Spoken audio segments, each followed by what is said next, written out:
Hi, I'm Tom McCreary. I'm the chairman of the board of the U.S. Army Brotherhood of Tankers. We're a not-for-profit veterans group for tankers and tank mechanics. My name is Chuck Sherman. I am the commander of the local chapter in Arizona and Southern California and Southern Nevada. To me, it's the presence of a tank is kind of very emotional to me. It's one thing to see tanks on TV. It's one thing to see tanks in photographs in the movies. But to actually experience a tank up close when they're running, you actually feel the tank.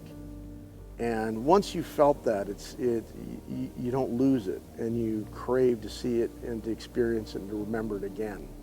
And when our veterans get near a tank, some of whom haven't seen a tank in years, will walk up and they almost pet the tank like it's special.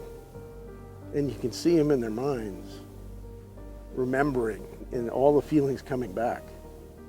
It's a pretty emotional thing.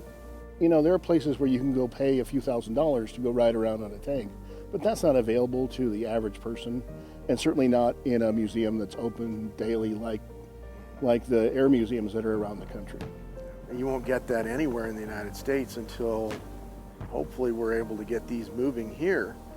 And then people can experience that. It creates an impression that you just can't ever walk away from. For me, I'm looking forward to getting the public to understand and see what the scale of these things are, and get to experience, you know, just some small piece of what we and millions of others have done.